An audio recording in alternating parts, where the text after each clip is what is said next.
the entire family, make your way on down to the XL Energy Center to catch your Minnesota Wild in action. Tickets are still available for upcoming games. Secure yours today at wild.com/hockey tickets. That's wild.com/hockey tickets.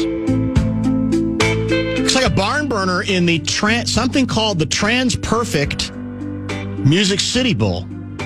Prestigious. What is Trans Perfect? Do you know what that company does? I was wondering that same thing myself. Never heard of them. I'm sure they're must got some dough if they got their own. That's it. I mean, Mace used to own. There's a Glenn Mason statue in Nashville. He went to the Music City Bowl with the Gophers so many times. Well, it should have been, but I don't know when it became Trans Perfect. I do know this. Looks like late third barn burner. Big Ten looking good again. Iowa Hawkeyes 24. 19th ranked Missouri Tigers 21. And the Hawkeyes with the ball. Guardsy out today. I think he's with the Gopher women's basketball team in Madison. I don't know if they had a day game or a night game, but that's why he's off. In fact, I don't think he's on at all this week because he's got to head, speaking of bowls, to Charlotte, North Carolina, where the Gophers are going to participate in what's that one? The Mayo Bowl? The Duke's Mayo Bowl, exactly. In Charlotte. So I don't know if we're going to have Guardsy on at all this week. Maybe I think it's me and you on Thursday and Friday. Is it the same as well? Yes, okay, sir. Outstanding. Maybe he can check in with us because we're all waiting for the preview of that game and who's playing and who isn't and all that kind of good stuff. Lots of Vikings-Packers conversation the rest of the way. Ben Lieber will join later this hour, probably about 4:47 or so. Johnny Athletic will join at 5:30. He did the double dip yesterday. A great opportunity for the Jackals. And even for fans, because the Vikings, the Wolves game got delayed, some sort of a court issue. They had to switch out the court. It was like the City Edition court. Do we know why they had to switch it out? Was there a defect? I think it was something along those lines. There was something going on with the specific special kind of. Is it one of those glue gals? Did they screw up the other court when they jumped on there the other day again? I don't think it had anything to do with that, but maybe they're hiding something from us. It's possible. So that game got off to a late start. So I'm assuming, I know there's some media members who double dipped, including Johnny and perhaps some fans as well. I'm still battling this crud I think I actually got from my daughter, but and it seems to be going around a little bit, so I hope I don't. Although there's really no one else at the station, and there's glass between us, so you're probably in good shape, and you sound absolutely fine.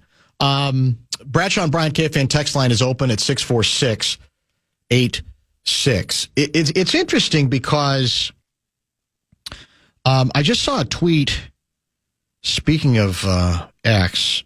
Here it is. It got my attention because I just read this from Johnny. We'll Google the NFL standings page and look for the almost lost column. He's responding to a tweeter who noticed me laying out the lineup for today's program before the start of the show. Looking forward to you. I assume, I don't know if he means me or means Johnny or both, commenting on how B-Flow's vaunted defense allowed an opposing team to get back in the game again and almost steal a W after the offense gave them a double-digit lead. And that prompted Johnny's, we'll Google the NFL standings page and look for the almost lost column. I guess I find myself in an unusual position that I'm not the Danny Downer guy in this case. Yeah, did the game, again, really, like the first one, get closer? You can argue than it should have been. Yes. But I'm a big believer in what Tom Brady said after the game. Bully for the Packers for the way they finished the game because they did make things interesting and their offense, they got some stuff going. They even got converted on a 2-point conversion. But in all honesty, I don't have that much sympathy for a team that plays well offensively for 8 minutes. And for better part of 3 quarters, you could say the offense gave the Vikings the lead, but that's leaving out a big piece of this, which was the Vikings defense prevented, to a large extent, Green Bay from doing anything of substance offensively. And don't take this from me. You want to talk about lack of objectivity. How about the head cheese? Sinekin was on with PA today, and I heard that part of that segment. And Sinekin said, I got to be honest with you. Yeah, I mean, it looked close, and it did get surprisingly close. But he viewed it like I did, as I'm tweeting about it during the game. It felt more like a beatdown. And you could say, well, then it sure didn't show up in the score. But these games, when you play games against other good teams, I'm not going to give you a gold star for playing well for, as I said, for 6 minutes or 8 minutes, which is what ultimately the Packers offense did. They were mediocre. And to a certain extent, I think that some of that credit does go to the defense. Again, perhaps, even according to their head coach, surprising the Packers with how much man-to-man defense they played. You heard Cam Bynum with us basically say, They got a lot of different receivers they use, and in zone situations, you're going to have some people open. We wanted to make it tougher for them. We wanted to go man-to-man.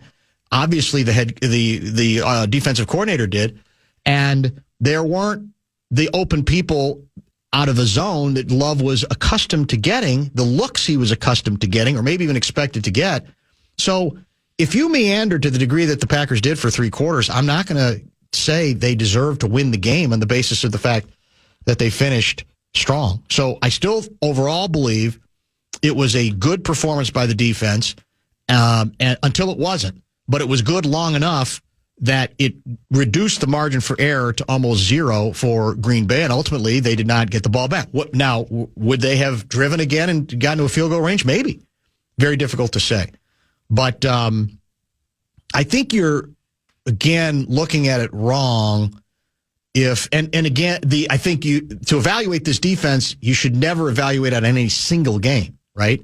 Any more than you should the offense. And the body of work for this defense, I think, speaks for itself. Now, analytically, based on some of the fancy analytics, we're down a little bit from where we were. But in terms of, for me, the most important statistic, points allowed per game, we're either 1 or 2 in the league. I don't know how you argue with that. They're still, if not the best, in the top 5, I know, in terms of takeaways. I think we're number 1 in interceptions, at least were, going into the weekend. So if you're looking for, offense bailed out the defense, the offense had its way, relatively speaking, through much of the first 3 quarters, but they also had the advantage that the Green Bay offense was not allowed to put any pressure through those periods of the game. I mean, again, even at the half, I felt like the Vikings were in a very good position. Now, the one play, and to be honest, the one play you can say that changed anything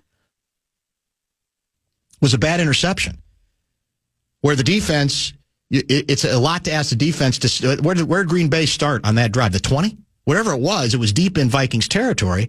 And that's the only reason you can argue that opened the door to the Packers getting back in the game. That's not on the defense.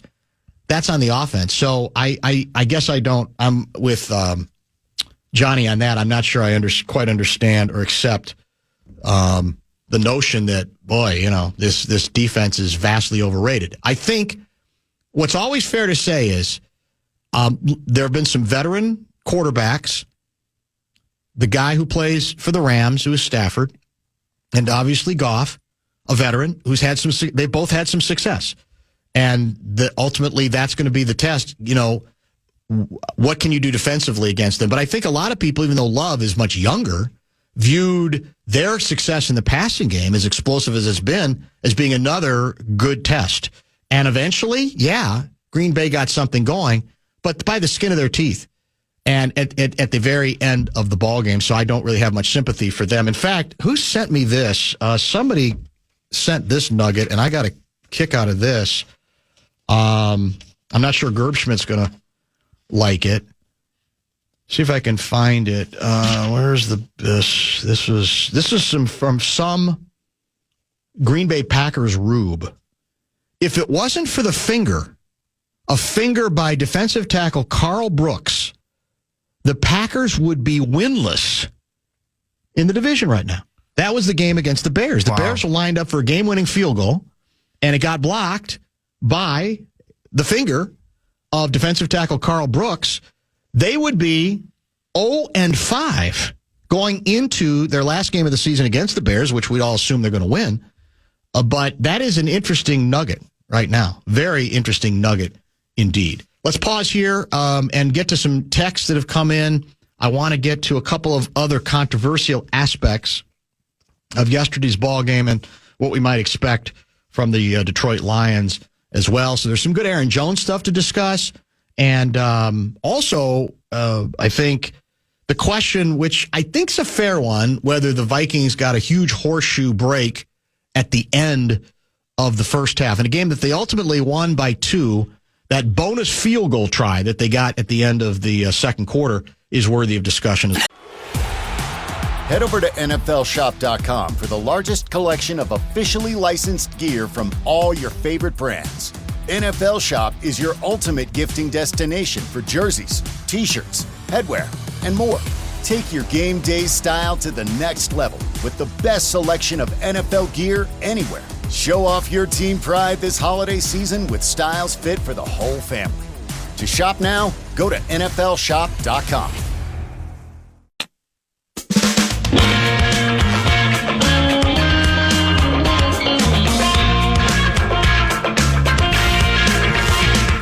This football season, Bell Bank is giving one KFAN listener each week $1,000 to pay it forward to a charity of their choice. Just head over to KFAN.com, keyword contest to learn more and enter today. That's KFAN.com, keyword contest.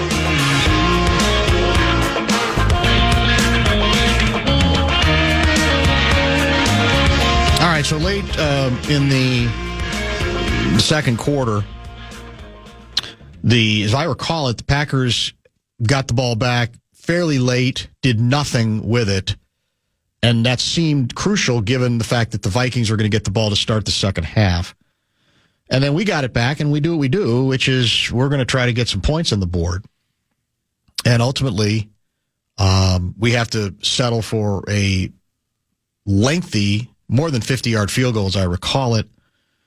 And it's after we ice them, after the Packers ice them for a timeout with a timeout, it's no good. And suddenly there's a yellow hanky on the field, and the Packers are assessed an offside penalty.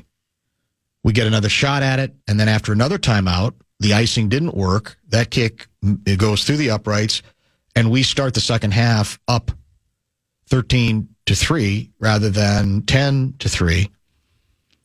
The video I've seen, I don't see where anybody on the Green Bay side, they all looked, I mean, I guess if they were offside, then there were like 4 or 5 guys offside, and they picked one.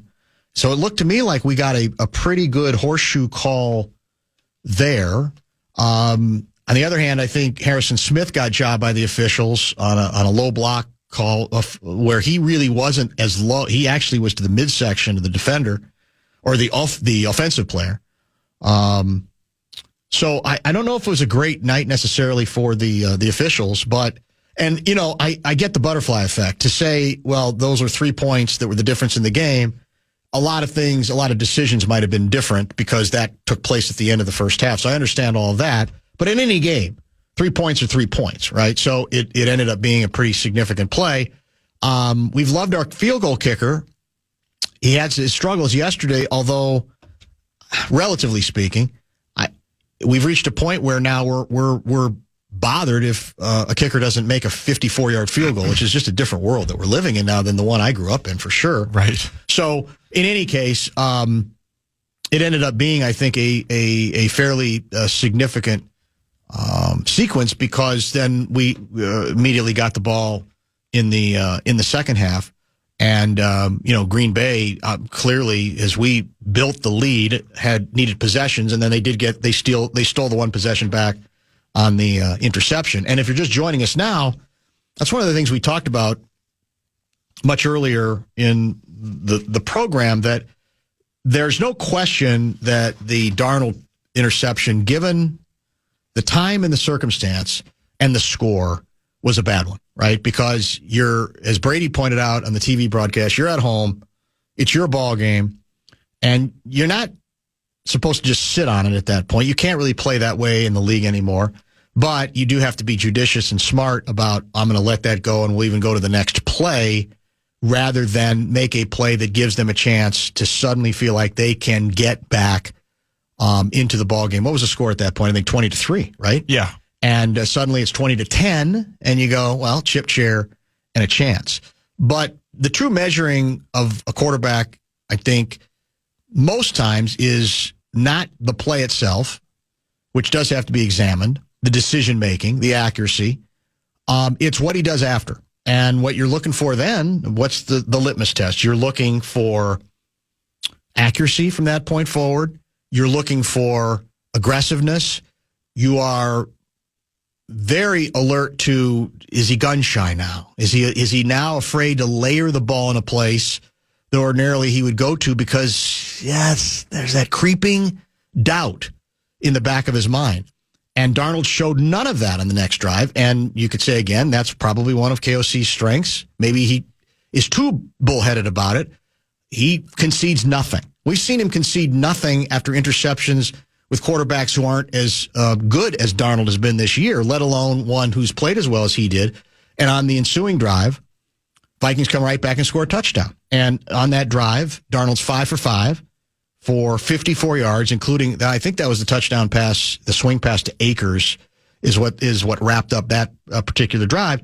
And then the next possession, he also had a 37-yarder to JJ. That was the possession where we missed a field goal. But my point is that, once again, Darnold played very well. And we're all in this business, regardless of the debate about what to do with him after this year.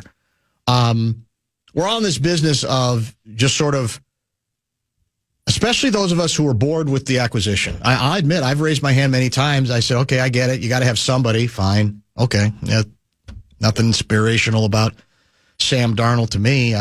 He's okay. So as he has grown as a QB and improved and played as well as he has through much of the season, we're all looking for, check boxes to check. Well, can he drive him down the field late in the game to win a game? Can he rebound from a bad blunder, a bad interception? Can he handle a pass rush where he's been sacked a lot, but he's also made plays with his legs? And he did that a few times again yesterday. And it's like this was another box to check, that he responded well after an ill-advised throw. And that's what we've seen. And so, I know one of the things Johnny's going to want to talk about, the theme of his column off the game is what happens when you talk about the MVP discussion. Let's just say, for the sake of this argument, if you want to really get Pollydana, that on Sunday Night Football, last game of the season, world watching, Darnold has another game like he does this game, where he's throwing for almost 400 yards, 72%, more touchdown passes, and if he makes maybe throws one pick or less, what does that do to the MVP discussion? And the Vikings win. Does that change? Because there's always a recency bias when it comes to MVP voters, even if they deny it. Could that be the thing that catapults him, given it's literally the last game of the season, right? Everybody else, all the other candidates will have already played, and they will have played in games that had less at stake. And it's an interesting proposition, because I think most people still have Darnold on the periphery, beyond the top 2 or 3. But all bets, I think, might be off if let's say he throws 3 touchdown passes and no picks, and the Vikings knock off the Lions in Detroit. I think there's every reason to believe that there will be people who were not thinking of voting for him that might be reconsidering at that point. That would be another box to check. Everything at stake, home field advantage throughout the playoffs. Everybody's been kind of waiting for him to come back to the pack. What if he never does in the regular season? It might well be that he gains a few MVP votes on Sunday night. I totally agree with you, and especially because it tends to be that MVP across most of the 4 major sports. It's a story award. Yes, it is. And Josh Allen has the story going for him right now. He is the Bills' offense. It seems like they're finally getting ready to. And he hasn't won it, right? No, he has not won it yet. That's the other thing. It's like it's his turn. Right. Well, then that's the other thing that's playing against Lamar. There is no story, and there's Lamar Jackson fatigue. They don't want to give him a third one because he's already won 2 in the last 3 or 4 years or something like that. The only story out of all their candidates that truly, because they're not going to give it to Saquon Barkley, although he does have an incredible story going with him. They're not going to give it to a running back. It's mostly a quarterback award at this point. The only person whose story would trump Josh Allen's is Sam Darnold, especially when you consider already at this point, before the last game of the season, their numbers are pretty similar. And in a lot of cases, Darnold's are technically better. So Correct. I do think that he has the story part of it going for him. 33 of 43 yesterday for 377 yards, 3 touchdowns, and obviously the one aforementioned interception that he ultimately recovered from very, very nicely. Ben Lieber is going to join us in about 15 minutes. We'll pause here, get to a couple of texts that have come in, and as I mentioned, Johnny Athletic will join at 5:30 right here on The Fan. Time now for the Vikings Report on The Fan, presented by Miller Lite. Vikings safety Cam Bynum joins Barreiro next after this from Miller Lite. Head over to NFLshop.com for the largest collection of officially licensed gear from all your favorite brands. NFL Shop is your ultimate gifting destination for jerseys, t-shirts, headwear, and more. Take your game day style to the next level with the best selection of NFL gear anywhere. Show off your team pride this holiday season with styles fit for the whole family. To shop now, go to NFLshop.com.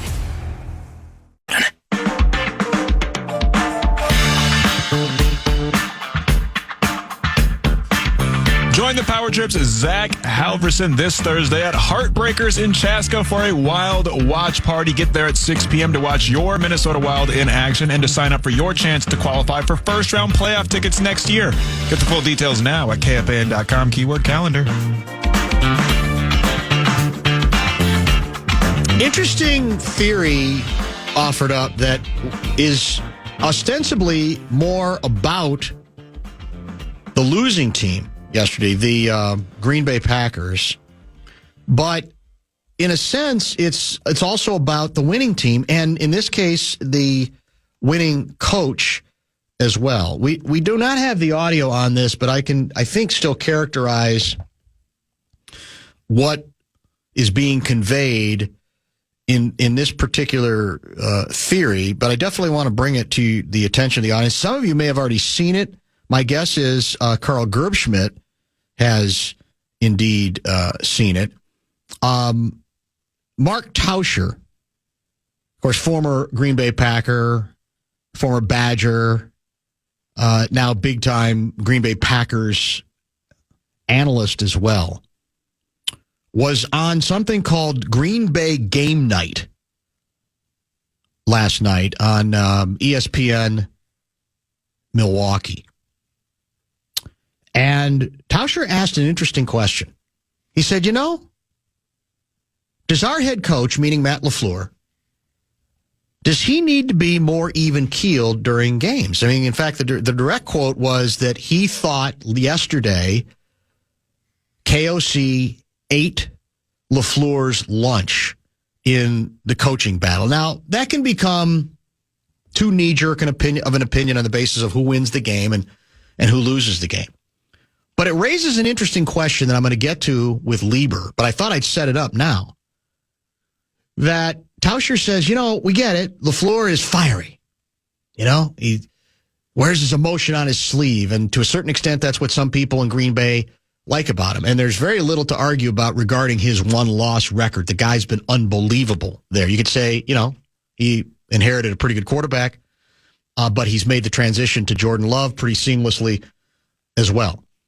But the Tauscher theory is a little bit of cool, calm restraint on the sidelines, a la the way, as Tauscher puts it, Kevin O'Connell does it, might be a little bit about what the doctor orders for the Green Bay Packers.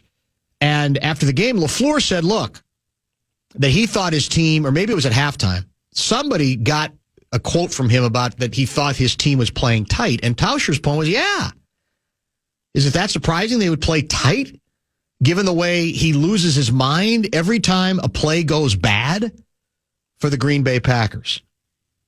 And there is no question that the O'Connell persona on the sideline is the smile, right? As much as anything, right? The wry smile, and not everything goes great, but whatever he's feeling inside, he tends to be fairly restrained on the sidelines, right? He's got a pretty good, in that sense, poker face. I want to ask Lieber about that.